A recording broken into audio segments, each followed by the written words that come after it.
Pierre Mertens, j'ai dit à quelqu'un tout récemment, je vais rencontrer Pierre Mertens. Il m'a dit, oh là là, c'est un monstre sacré. Sacré, je ne sais pas, un monstre sans doute, oui. Un monstre sans doute. Alors, moi, je connaissais... On est toujours le monstre de quelqu'un, vous savez. Ouais. Moi, évidemment, je connaissais Pierre Mertens de nom, sans l'avoir rencontré. J'ai très peu lu, j'avoue. Mais c'est très bien, vous êtes un homme heureux, parce que vous allez vous y mettre maintenant. Sans doute. Voilà. Et alors, j'ai surtout retenu quelques grandes caractéristiques. En fait, on fonctionne souvent par caricature. Et dans votre cas, je me suis dit, c'est quand même très associé au journal Le Soir. Vous avez fait énormément de critiques dans Le Soir en tant que critique littéraire, c'est bien ça? Oui. Et vous êtes aussi le président du prix Rossel. Depuis quelques années, oui. C'est-à-dire que j'ai eu le Rossel lui-même assez jeune. Oui, ça j'ai vu ça. Et c'était un peu étonnant parce qu'à l'époque, il fallait être candidat. En 70, hein? Oui, c'est ça. Et il fallait être candidat et je n'avais pas été cette année-là. C'était un de vos premiers bouquins, c'était vraiment la divine surprise, comme on dit. Un de vos premiers bouquins, vous veniez à peine... Le tout premier. Je trouve d'ailleurs que, à prix littéraire, plutôt vous l'avez, mieux ça vaut. Parce que comme ça, vous ne devez pas y penser. Et j'avais commencé une espèce de grande trilogie sous le titre Paysage avec la chute d'Icare, qui intriguait très fort ma femme. J'étais marié à l'époque. Une autobiographie. Et en subrepticement, elle avait porté le manuscrit qu'elle avait tapé elle-même, sans me le dire, à Marcel Thierry, qui était un grand écrivain de l'époque et qui était secrétaire perpétuel de l'Académie, pour lui demander ce que ça valait. Et Marcel avait été particulièrement élogieux, mais il m'a dit, il y a un problème, c'est que c'est pas fini. Ah non, dit-elle, et je crains pour lui, je crois que c'est son vice, qu'il n'arrive jamais à le finir, et ça va toujours prendre plus d'ampleur et tout. Ben écoutez, poussez-le à terminer, et alors il faudra qu'il le propose au Rossel. Et puis, grâce à une rencontre avec un poète français, Paul Perret, qui était en clandestinité en Belgique parce qu'il fuyait la guerre d'Algérie, et qui m'avait entendu lire dans un café, qui est La Fleur en papier doré, il m'avait dit, c'est un livre qui sera magnifique, et quand il sera terminé, il faut l'envoyer au plus grand éditeur français vivant, qui est Jean Quérol. Et Jean Quérol dirigeait la collection Écrire au Seuil. Et je me suis toujours souvenu de ça. Et quand, à un moment donné, j'ai vu que Quérol dirigeait une revue, et je lui ai envoyé une nouvelle. Et alors il m'a envoyé un télégramme que je n'oublierai jamais, où il m'a dit, écoutez, une bonne et une mauvaise nouvelle, la revue n'existe plus, mais vous êtes un écrivain, venez tout de suite. Et je suis allé voir Quérol, 27 rue Jacob à Paris. Et il m'a dit, maintenant c'est très bien les nouvelles, mais il faut vous mettre au roman. Et ne vous en faites pas, chaque fois que vous serez venu à bout d'un chapitre, vous me l'envoyez, et je vous donne ma réaction. Et on a travaillé comme ça. Je ne sais pas s'il y a des éditeurs qui fonctionnent encore d'une manière aussi encourageante. Je doute. Et à un moment donné, je continuais d'écrire, un peu comme ma femme m'avait laissé prévoir, je ne terminais jamais rien. Et à un moment donné, je téléphone à Quérol et je dis, alors Jean, vous avez bien reçu mon dernier chapitre? Oui, oui. Il dit, qu'est-ce que vous en pensez? Ben, tout va bien, il est chez l'éditeur. Il est à l'imprimerie. Vous allez recevoir les épreuves dans 15 jours. Mais je dis, Jean, le livre n'est pas terminé. Si, il est terminé. Vous ne le savez pas, mais il est terminé. Écoutez, vous êtes écrivain, moi je suis éditeur. C'est mon jugement, et il est bon. Si vous voulez faire une suite, vous ferez un volume 2. Vous avez fait vos 3 mousquetaires, vous allez faire vos 20 ans après, et puis le Vicomte de Bragelonne. Mais pour l'instant, les 3 mousquetaires sont en impression. Et le livre a paru. C'était pour l'Inde et l'Amérique, c'est ça? L'Inde ou l'Amérique. Et avec une magnifique préface de Pierre Gascard, qui était un grand écrivain de l'époque. Et donc j'ai été très propulsé par ces gens-là, par Quérol, par Gascard, par tout ce qui était une modernité de l'époque. Rob Grillet avait lu le bouquin avec beaucoup de plaisir, enfin voilà, ça leur avait tapé dans l'œil. Et m'étant souvenu que ma femme avait proposé une première fois le manuscrit au Rossel, sans succès puisque le livre n'était pas terminé, j'omets et j'oublie tout simplement d'envoyer l'Inde ou l'Amérique à Adrien Jans, qui était secrétaire du jury. Et un samedi soir, coup de téléphone, monsieur Mertens, ici Adrien Jans du jury, si vous receviez le prix Rossel, vous ne le refuseriez pas. Oui. Et je me dis, c'est un copain qui me fait une blague, je le trouve d'ailleurs de mauvais goût. Et je dis, espèce de... Je ne sais pas pourquoi tu trouves ça drôle, moi je trouve pas ça drôle du tout, pas du... Bah écoutez monsieur, je ne veux pas être drôle, je suis vraiment le vrai secrétaire. Et voilà, et il se fait que vous avez le prix, mais comme vous ne l'avez pas soumis, on se dit peut-être qu'il a des préjugés contre, qu'il n'aime pas les prix littéraires, enfin... je dis, je suis enchanté de le recevoir, c'est quand? Écoutez, c'est mercredi midi, dans tel restaurant. Ouais, c'est toujours mercredi midi. Comme... À l'époque, vous étiez déjà, disons, le critique littéraire du soir? Non, je le suis devenu après. C'est ça. C'est à cause du Rossel qu'on m'a engagé comme critique littéraire. Mais plus de 700 articles, je crois. Très vite après, l'année d'après. Plus de 700 articles, hein? Oh, je crois, oui, un millier, sans doute un millier, oui. Ah oui. Parce que je trouve, sans le dire de façon amère ou snobinarde, que je crois qu'on vit une époque de léger déclin. Je ne suis pas très intéressé par beaucoup de choses qui sont à la mode aujourd'hui, et du coup, je relis énormément. Dites, être président du Rossel, c'est quand même le prix le plus important en Belgique, peut-être à côté de celui de l'Académie. Mais... écoutez, c'est un prix qui est né un an avant moi. On va bientôt fêter son 80e anniversaire. C'est un prix qui vaut, et les Français vous le diront, les premiers le diront avant nous, par son indépendance. C'est pas un screc à Paris, la pression des éditeurs est telle qu'il y a parfois des arrangements entre copains, des trucs comme ça. Pas autant qu'on le dit, vous savez, je crois pas, je crois qu'au total c'est plutôt propre, quoi. C'est pas, il faut pas voir des complots partout. Mais le Rossel est d'une indépendance inamovible, c'est-à-dire qu'on est incorruptible. Le dernier, c'est incroyable. C'est un écrivain qui sort son premier bouquin. Voilà. On l'a eu dans l'émission. Il en avait écrit 7 avant qui avaient été refusés. Oui. Donc voilà, c'était son premier livre publié. Oui, voilà. Le Rossel et qui ont complètement disparu. Qui ont complètement disparu. Il y a des gens qui ne font pas de second livre ou bien qui deviennent des gens de lettres et qui fléchissent, comme on dit joliment. C'est-à-dire qu'ils font leur carrière à l'envers. Oui. C'est un regret. Oui. Quand vous dites que vous êtes juif, c'est votre mère qui l'était. Oui, donc vous savez que c'est par la mère qu'on le devient, soi-disant. Oui. Et ça vous donne une impression d'être juif ou c'est comme si je l'avais toujours su. C'est-à-dire que ça n'a pas été vraiment une surprise. Mais vous n'êtes pas croyant. Non. Vous avez écrit quelque part que vos parents ont arrêté de croire le jour où vous êtes né. Voilà, ils étaient catholiques et ils ont perdu la foi quand je suis né. Apparemment, j'ai dû être une très mauvaise nouvelle, puisque apparemment, il n'a plus jamais été question de Dieu à la maison. Et voilà, c'est dommage, parce que moi, j'aurais aimé le rencontrer, j'aurais aimé bavarder un peu avec lui. Et j'ai pas pu compter sur mes parents pour ça. Avec Dieu? Oui. Mais il faut prendre rendez-vous. Voilà, mais je suis prêt à être patient. D'ailleurs, j'y suis voué. Est-ce que le mot belgitude, c'est vrai que c'est vous qui l'avez inventé? Oui, nous l'avons inventé à deux avec un sociologue. C'était une boutade d'après-boire. Je crois que c'était une fin un peu arrosée. On parlait beaucoup de négritude, de féminitude et tout ça. Et on s'est dit, il y a une espèce de belgitude. Et par là, nous entendions le fait qu'alors, si vous voulez, que pour devenir un véritable écrivain à part entière, avant les années 60, il était convenu et opportun de s'exiler, aller à Paris, aller à Amsterdam quand on était flamand, quelquefois aller aux États-Unis, parce que sur place, il n'y avait aucune chance de réussir. Et nous nous étions rendus compte qu'avec ma génération, ça a un peu changé. C'est-à-dire que nous avions un début d'existence en Belgique même. Et on a appelé ça la belgitude, mais c'est pas plus sérieux que ça. Non, parce que vous avez écrit des textes sur la Belgique qui sont terriblement durs. Hein. Ah ben je crois qui aime bien châtie bien. Ah oui, là vous aimez bien. C'est hein. l'amour-haine, oui.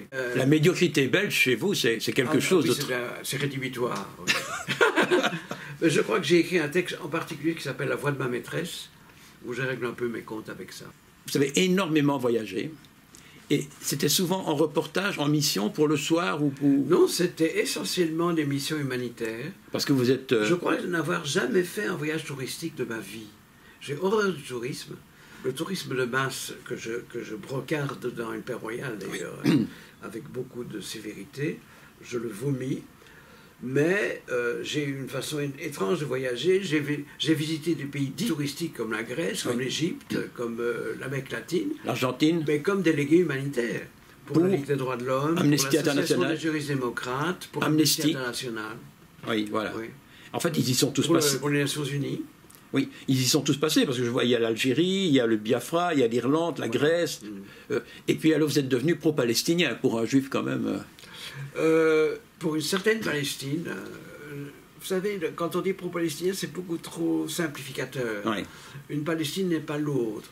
Je vous dirais que la Palestine de Choukaïri n'est pas celle d'Arafat, que celle d'Arafat n'est pas celle du Hamas. J'ai horreur du Hamas. Il y a une certaine politique palestinienne d'aujourd'hui que je réprouve tout à fait. Je n'aime pas davantage la politique de Netanyahou en Israël. Et le drame pour l'instant, c'est que ces deux nations, qui méritent toutes les deux de vivre, et ces deux États d'exister, ne passent par un moment très négatif, tous les deux. Et il faudrait qu'ils se ressaisissent. Et le problème, ce n'est pas ces deux peuples qui ont tout pour s'entendre, qui ont tout pour fraterniser. Qui sont cousins. Oui, enfin, je veux dire, il n'y a pas plus ressemblant. Et puis maintenant, on a régressé de façon catastrophique. Mais un jour, ça se fera. J'espère ne pas mourir sans l'avoir vu. En fait, on peut dire que votre littérature est très engagée politiquement. J'aime pas trop le mot parce qu'il est galvaudé. Il y a des gens qui, parce qu'ils signent une pétition au Café de Flore, au Café des Deux Magots, disent qu'ils sont engagés. Pour eux, c'est un engagement bidon. Vous alliez sur place, hein? Ah oui, moi j'ai besoin de toucher les pays. Je ne me permettrai jamais de juger la Turquie sans y être allé. Je prétends qu'il faut avoir l'honnêteté, la loyauté élémentaire de savoir de quoi on parle. L'engagement sédentaire, je n'y crois pas. Mais je rebondis parce que dans cet engagement, un homme comme Régis Debray, qui est quelqu'un de très engagé, il a quelque part lodifié votre bouquin, Les Bons Offices. Ah, il l'a sacralisé, il a dit que c'était un des grands livres du XXe siècle, je n'en suis pas encore tout à fait revenu. J'ai écrit ce livre en 72-73. C'était après la guerre des 6 jours de 67. Et j'avais été pour la première fois en Palestine et en Israël à l'époque. Et je me suis dit, ce serait intéressant de figurer un médiateur, un monsieur Bons Offices, comme on disait autrefois pour le secrétaire général des Nations Unies. On désignait le Scandinave Dag Hammarskjöld pour l'époque. Et j'ai dit, je vais imaginer... Qui a été assassiné aussi. Je vais imaginer un médiateur, mais belge. Écartelé, exactement comme je le suis. C'est-à-dire à la fois pro-palestinien et pro-israélien. Écartelé entre deux femmes, parce qu'il aime une Palestinienne et il aime sa femme. Écartelé dans tout, pris par le doute, pris à la gorge par le doute, et finissant par en mourir. Il finit par être l'ennemi des deux camps, alors qu'il voudrait être l'allié des deux camps. Vous avez fait un film aussi. Oui. Je trouvais ça curieux, parce que complètement disparu. Un oiseau qui n'était pas pour le chat. Voilà. C'est quoi ça, cette histoire de film? C'est une fable, en fait. C'est l'histoire d'une ouvrière... C'est un long métrage ou un court métrage? Non, c'est un long métrage qui a eu un prix important au Festival Aix-en-Provence, d'ailleurs, à l'époque. Et qui raconte l'histoire d'une ouvrière de la région du centre, qui a des rêves un peu de Bovary, comme ça, qui veut changer de conditions, et qui s'inscrit à un concours de beauté. Et j'imaginais que, comme vous savez, quand on fait un concours de beauté, pour vous bronzer entre les deux tours, c'est-à-dire qu'une fois qu'on a désigné les finalistes, on les envoie se bronzer dans un pays de soleil. Et j'imaginais qu'on les envoyait à Tanger, au bord des piscines, etc., et qu'au retour, un commando palestinien s'embarquait dans l'avion et le dévoyait. Qui était le metteur en scène? Jean-Jacques Péché. Ah oui. Et alors Manu Bombariage à la caméra, qui avait fait un magnifique travail. Oui. Encore maintenant, hein, oui, voilà. Lui aussi c'est un monstre sacré. Et vous n'avez pas continué? Non, parce que le film a fait un peu scandale, on m'a plus fait confiance, on a trouvé que j'avais traité un sujet un peu subversif. Et même si ça a été couronné par un grand prix et que la critique a été étincelante, on ne m'a pas donné de seconde chance. Puis vous avez fait un opéra. Oui. Vous avez fait de tout. C'était une très belle aventure. Oui. Ben oui, encore une fois, ça s'est passé comment ça?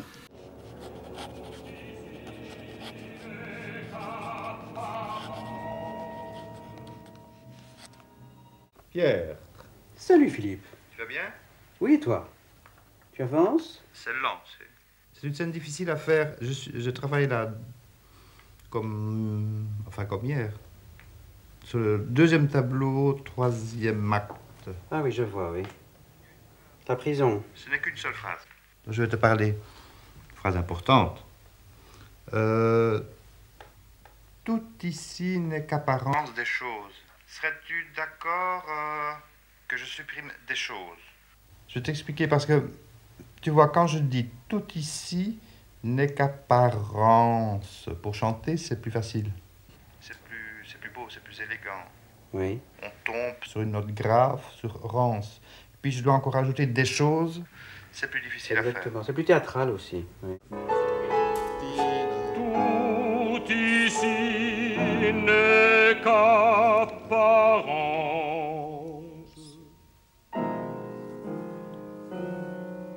Encore une fois la même chose. Tout ici n'est qu'apparence. C'était à l'époque, il y avait une journaliste culturelle qui s'appelle Claire Pascal, dont le vrai nom était Claire Hennen, qui était étincelante d'intelligence et de curiosité. Et elle avait rameuté en studio un midi, un peu par hasard, un compositeur débutant qui s'appelait Philippe Boussemans et un écrivain à ses débuts qui s'appelait Pierre Mertens. Et ces deux hommes ont sympathisé. Après l'émission, on est allés manger ensemble. On s'est revus.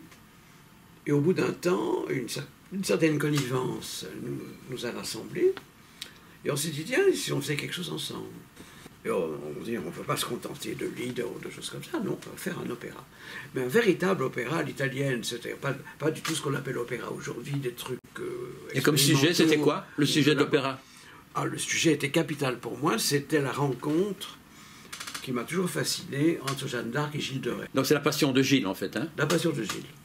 Ouais. Mais moi, je trouve que le titre qui est le plus marquant, enfin, personnellement, c'est quand même Les Éblouissements. Oui, je crois que c'est... Parce que ce qui est formidable, c'est qu'en langue française, le mot éblouissement a deux sens. Le mot éblouissement, une fois de plus, c'est toujours le double chez moi qui fonctionne. Quand vous êtes ébloui, vous avez parfois les yeux grands ouverts et vous êtes frappé presque dans l'extase par la beauté de l'univers. Et puis aussi, quand vous êtes ébloui, vous fermez les yeux et vous êtes aveugle. Eh bien, Ben a vécu les deux. C'est incroyable. C'était un médecin, je crois. Hein? C'était un médecin. Berlinois. Un médecin remarquablement humain. Berlinois. Berlinois. Oui. Une petite de conditions très modestes et qui a vécu la Première Guerre mondiale en Belgique. J'ai revu tous les lieux à Bruxelles où il a navigué. Il avait un cabinet rue Saint-Bernard.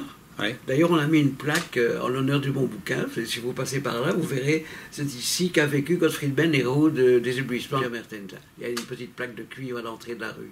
Et le thème qui est étonnant, c'est que vous, en tant que juif, vous faites en fait la biographie d'un médecin qui a eu beaucoup, enfin qui a été fort tenté par le nazisme. Il a été tenté, il a cédé à la tentation, il a entendu l'appel des sirènes national-socialistes, mais il s'est ressaisi.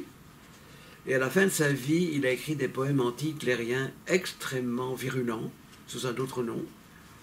Et donc, si vous voulez, il y a une rédemption chez cet homme. Vous dites l'erreur d'une vie et la vie d'une erreur. Voilà, exactement. Et je raconte comment un homme, même très humaniste au départ, n'est pas préservé de l'aveuglement. J'ai vu aussi, je trouve ça assez amusant, que Monique Dorcel a monté Dérive. Monique Dorcel a chroniqué dans notre émission, c'est pour ça que C'est ça. Ça s'est passé comment, ça? Le théâtre-poème avait ceci de particulier que Monique Dorcel n'a pas du tout, comme on l'a parfois pu le croire et se méprendre, rapatrié vers la rue d'Écosse un clan esthétique ou idéologique. Au contraire, elle a ouvert un carrefour. Et elle a appelé des gens aussi différents que Jacques de Decker, Jacques Saucher, François Van Laar, Marc Rombaud, Jean-Pierre Verhegen et moi, qui représentions d'ores et déjà des courants totalement hétérogènes, pour non pas créer une espèce de famille unie, mais au contraire, très éparpillée. Et c'est ce qui fait que ce lieu est devenu si important, c'est qu'il a attiré des mondes très différents. Et quand j'entends dire que le Théâtre Poème 2, que dirige aujourd'hui Dolores Oscari, serait en danger, j'ai peur, quoi. Parce que ce n'est pas seulement une aventure intellectuelle unique, que même les Français nous envient. Combien d'écrivains français, nous aimerions avoir un Théâtre Poème à Paris. Je l'ai entendu dire, par des gens aussi différents que les gens de tel quel, ou des gens de la rue Esprit, ou Daniel Auster, Jean-Di Baudot, Roger Borderie, Michel Deguy, Bernard Noël, oui. Non, ce serait une catastrophe que ce lieu disparaisse, parce qu'il y a une magie qui lui est propre, Et ce n'est pas seulement lié à l'aventure d'une génération, mais je crois que la génération qui est occupée de monter, il trouverait son compte. Est-ce que, quelque part, c'est l'impression que j'avais en parcourant, disons, tout ce qu'on dit à votre propos, est-ce que, quelque part, vous ne pensez pas que le diable, au fond, c'est un ange déchu, mais que c'était un ange avant? C'est très probablement le cas. C'est très probablement le cas. C'est un ange qui a mal tourné. C'est un ange qui a mal tourné. Oui. Quand on lit vos ouvrages, est-ce que vous étiez un grand amoureux ou bien quelqu'un qui... Tout de suite, oui. Ou alors quelqu'un qui savait que de toute façon, ça n'aboutirait pas? Non, je n'ai jamais désespéré d'amour. Non. Non. Pour ne rien vous cacher, je suis très amoureux aujourd'hui d'une femme que j'ai connue il y a près de 50 ans. Ah bon? Quand j'étais son professeur. Mais comme elle était mon étudiante, il n'était pas question pour moi de l'épouser. Donc c'était un amour un peu maudit. Mais la vie faisant parfois bien les choses, je l'ai retrouvée plus tard. Mais c'est un amour qui dépasse le charnel, ça. Oui. Qui occupe tout le terrain. Oui. Et alors ce qui est extraordinaire, c'est qu'à cause de ma thèse sur l'imprescriptibilité des crimes de guerre et du génocide, elle a voué sa vie à ça et elle dirige aujourd'hui une association de rescapés et de déportés des camps du Buchenwald-Dora. Voilà. Donc vous voyez quelle logique. Parce que dans vos livres, l'amour est souvent évoqué de manière très crue. Hein? Ah oui, j'appelle un chat. Oui. Oui. J'ai horreur de l'hypocrisie sur ce terrain comme sur tous les autres. Oui. Bien que je ne cherche pas du tout la provocation, hein. Non, non, non. Je crois que c'est une crudité pudique, si vous voyez ce que je veux dire. C'est la pureté de la chair. C'est pas du tout là. C'est pas glauque. Non. J'ai horreur des livres glauques. Ouais. Vous avez parlé tantôt d'une certaine dégénérescence de notre société. Je ne sais pas si c'est le terme exact que vous avez employé, il faudrait que je réécoute. Le déclin. Ouais. Est-ce que vous avez l'impression que l'Europe est en train de dégénérer, je dis à tous les plans, donc sur le plan moral, bon, c'est déjà évident sur le plan militaire, sur le plan politique, ça c'est clair, on a moins d'importance qu'avant, mais sur le plan moral, sur le plan... éthique, oui. Oui. Oui, je sais que c'est... Je ne suis pourtant pas un esprit chagrin, je ne nage pas dans l'amertume, je n'ai pas des rêves d'apocalypse et tout ça, mais je trouve qu'on est quand même on traverse une période de réelle décadence, de basculement dans la société du spectacle. Il n'y a pratiquement plus aujourd'hui de critiques littéraires dignes de ce nom. Ce n'est qu'un signe parmi bien d'autres. C'est une chose qui me frappe. C'est pour ça que l'utilité d'un prix comme le Rossel est oui. réelle. Sinon, on pourrait se dire, bah ça les prix, tout ça, qu'est-ce que c'est que ces prix, ça ne sert à... On se met à traiter de livres, des livres qui n'en sont que de nom. C'est pas qu'ils sont des amoncellements de papier. Vous savez... Chabrier disait, il y a 3 sortes de musique, il y a la bonne, il y a la mauvaise et il y a celle d'Ambroise Thomas. Ambroise Thomas? D'Ambroise Thomas, parce qu'il considérait que c'était le pire compositeur de son temps. Ah, je ne connais pas, moi, justement. Jean-Luc Godard, pastichant Chabrier, plus récemment, disait, il y a 3 cinémas, il y a le bon, il y a le mauvais, et il y a celui de Cacoyanis, qui était l'auteur de Zorba le Grec. Ah, oui. Et j'ai dit, c'est bizarre, on n'a jamais cherché un équivalent en littérature. Pourquoi? Parce qu'on n'aurait que l'embarras du choix. Mais citez-en. Non, je n'aurais pas cette cruauté. Puis je n'aurais que l'embarras du choix. Et en Belgique? Ben, il y a le meilleur et le pire. Mon ami Alain Bosquet disait, la Belgique est le pays où il y a le plus grand nombre de mauvais écrivains au kilomètre carré.